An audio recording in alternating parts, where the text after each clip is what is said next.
Hello,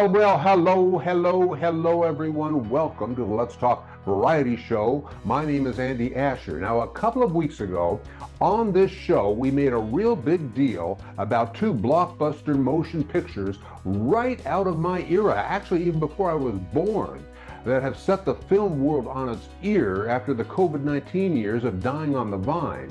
By now you know what's being called a Barbenheimer. That's right, a Barbenheimer phenomenon that began circulating on social media before the simultaneous theatrical release of the two blockbuster films, Barbie and Oppenheimer. Here's a clip of the Barbie trailer.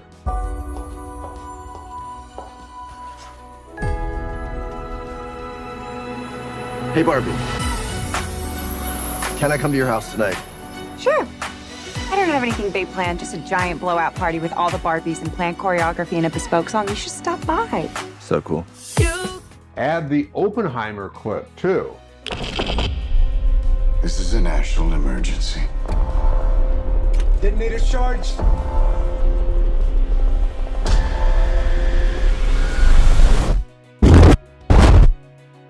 We're going to talk about these two films again later in the week. This is another great show, beginning with part 2 of my interview with Ed Hajim. It is such an amazing story. I wanted to make sure that we played everything from our interview. And basically kidnapped me. Took me back to Los Angeles, told my mother not to look for me or else, and told me that my mother had died and I would never see her again.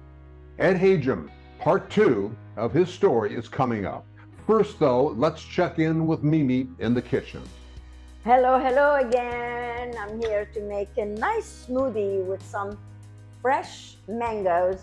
Thank you, Mimi. We will see you soon.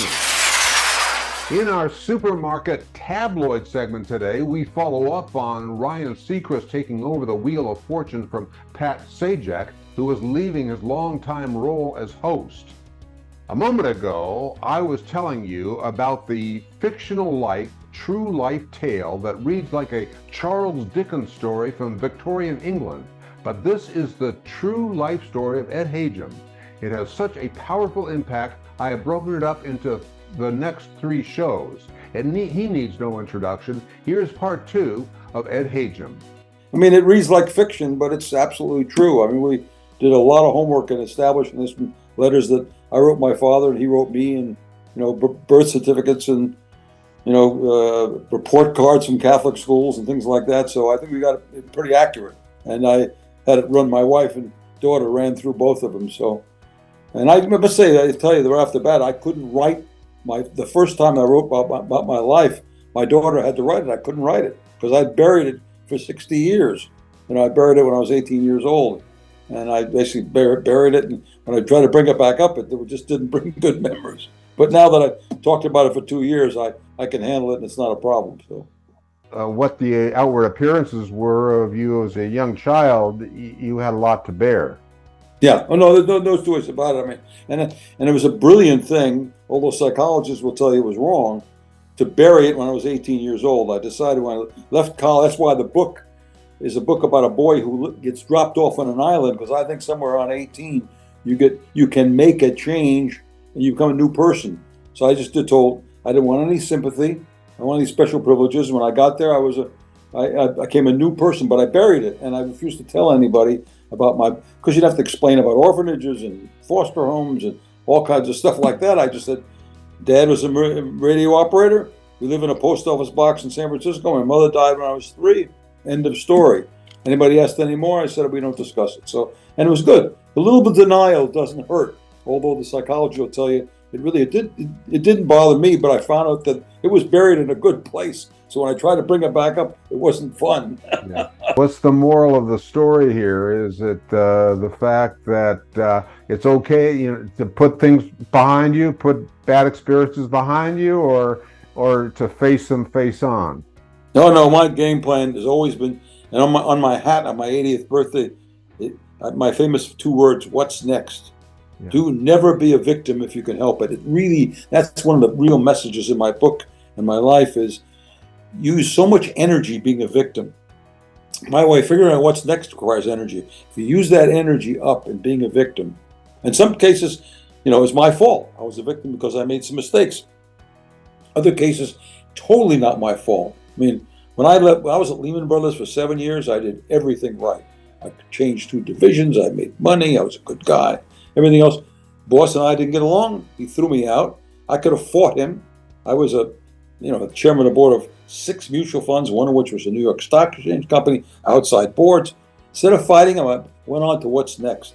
I used the energy to find what I really wanted to do. I really didn't want to stay at Lehman anyway. So, and early in my life, I failed in a company, and I could have, been miserable, and I went on to what's next. And so that's why I tell people the most important thing you can do is never be a victim. If you can help it, for a couple of days, you got to be a victim. If things get ugly, you got to say, I hate that guy, or I hate that system, or, I made that mistake, or I did whatever it is.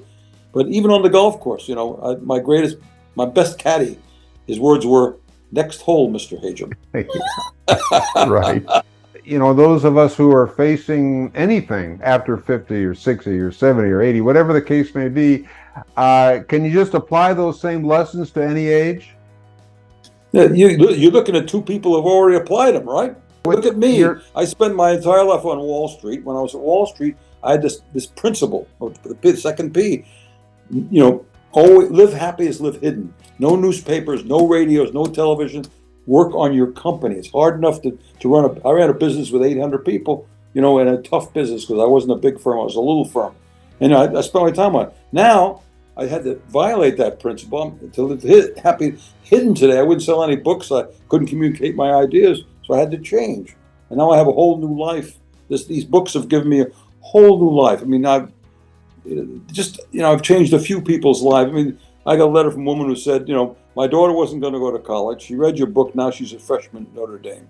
I mean, that takes care of the whole thing. But I think that these things can be used. And by the way, today's world, in fact, even in the old days, some guys on Wall Street came, I know it was one of the young men, one of the older guys came at 50 years old, became a billionaire within 10 or 15 years. So, or just finding something else you want to do. I mean, play the piano or go to, one of my friends works in Ethiopia.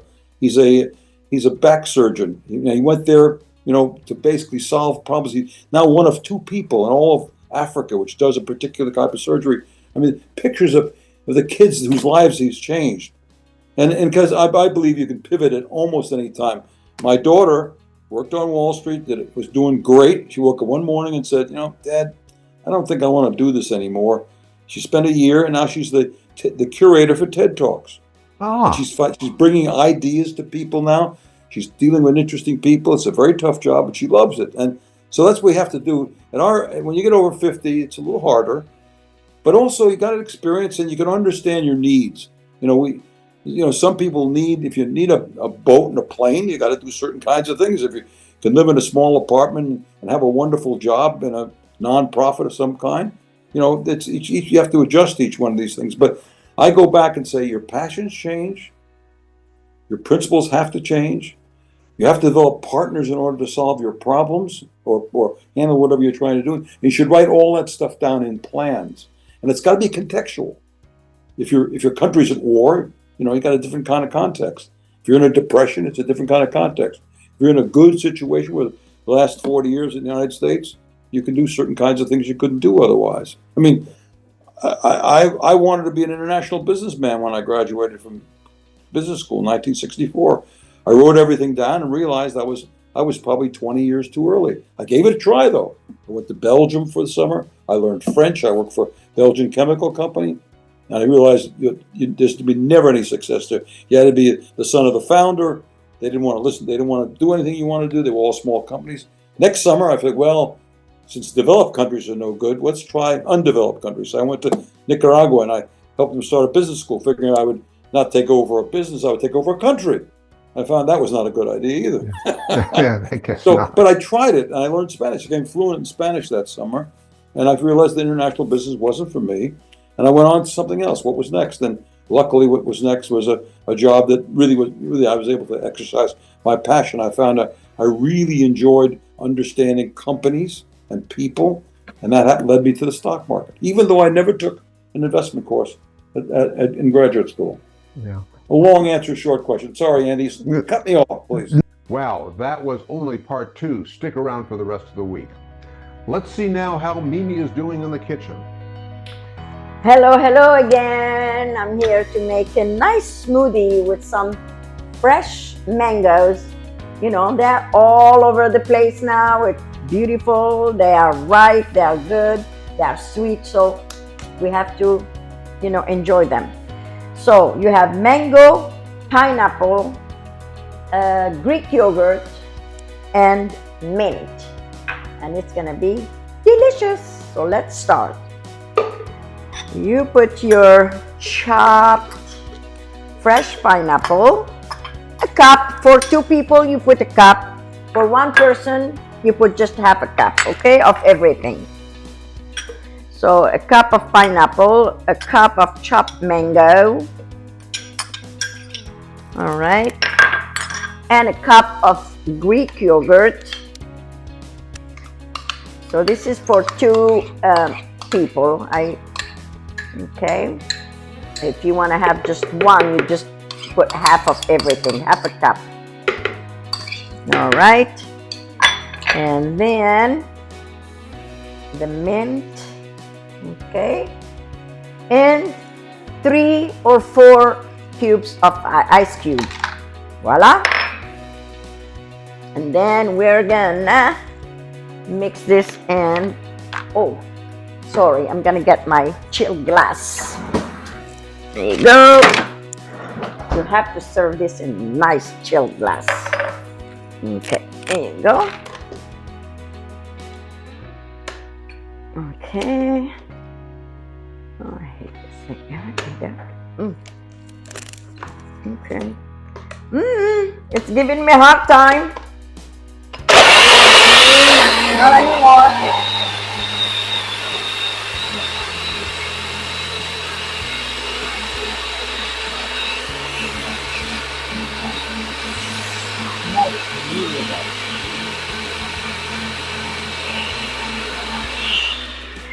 And voila.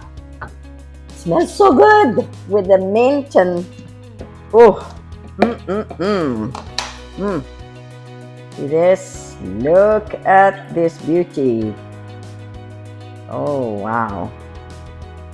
Smells delicious. You add some mint for decoration. You enjoy. You can have it for breakfast. Okay? Especially summertime.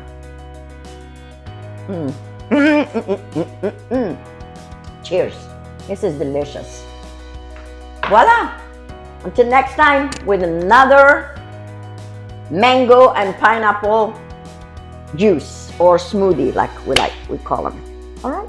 See ya. Thanks, Mimi. We will check back. See you next time. And I want to thank you for supporting the show. If you liked it or you learned something new, I want to tell you 3 ways that you can actually support the show and keep the Let's Talk Variety show going. And number 1 is just get yourself subscribed. Now, every show I am bringing inspirational guests who can teach or have something interesting to share. So just take a moment and to hit that subscribe button. That's all there is to it. And then number 2, really, this is the ultimate way to support the Let's Talk Variety show, and it takes less than a minute. You can write something, just write something short and sweet like, I love the show, it's changed your life, or something that you learned from it. I am not exaggerating that I read reviews every single day, and every single one, whether it is short or long, it means everything to me. And the more reviews means the higher we rank on all those algorithms, which of course means some bigger guests. So just take a minute to leave a review. And then 3, just share the show with your friends. Just hit that share button. We live stream Monday, Wednesday, and Friday, and I am eternally grateful. Thank you so much for supporting the Let's Talk Variety show. It's about productivity. It's about positivity, happiness, and inspiration.